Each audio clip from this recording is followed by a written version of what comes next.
Bagaimana menentukan hadis itu sahih atau dhaif? Bagi kami yang tidak punya basic pondok pesantren atau kuliah di perguruan tinggi. Ini ilmunya ada sendiri, namanya ilmu takhrijil hadis.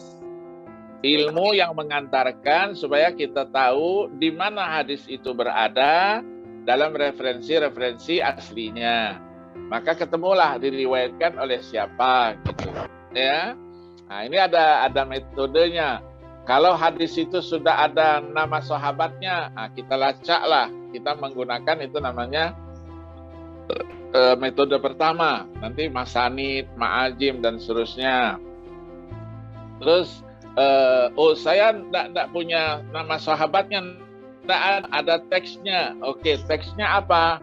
Ada awal dari hadis itu. Kita bisa lacak menggunakan metode awwalul lafdin min matnil hadis. Ya, bisa kita lacak melalui buku-buku ya yang disebut dengan istilah atraf, ya, ada Jami'us Shaghir dan seterusnya. Yang ketiga, melacak hadis itu dengan kosakata yang ada dalam matan hadis. Jadi tidak hanya awalnya matan hadisnya. Itulah menggunakan mu'jam, ya. Ya, mu'jam yang ditulis oleh Aji Wengsing itu, ya.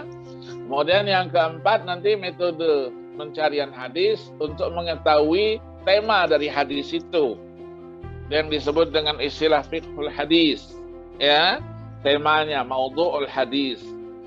Nah, itu juga bisa menggunakan banyak buku-buku. Kemudian yang terakhir, ya, sifat yang ada dalam hadis itu secara lahiriah. Apakah hadis itu qudsi, hadis itu mutawatir, hadis itu masyhur, ya, populer dia, ya, populer, ataukah hadis itu hadis palsu dan seterusnya. Sudah ada lengkap.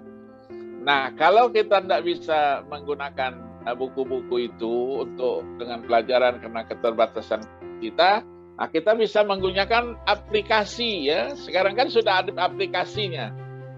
Aplikasi, ya, aplikasi itu memudahkan kita tahu saja cari matannya, langsung keluar itu, hadis itu adanya di mana dan seterusnya. Nah, ketika kita sudah dapatkan nanti, ya, kita berusaha juga untuk mencari riwayat-riwayat lain yang terkait. Semua karena riwayat satu sama lainnya itu dia saling terkait, ya. Nah, nanti bagaimana mengamalkan hadis itu? Kalau hadisnya sahih, hadisnya hasan, sudah jelas, ya, tidak ada masalah. Tapi kalau hadisnya dhaif bagaimana? Nah, nanti ada lagi ulamanya mengatakan fadhailul amal oke, tapi kalau ahkam tidak boleh, ya, dan seterusnya.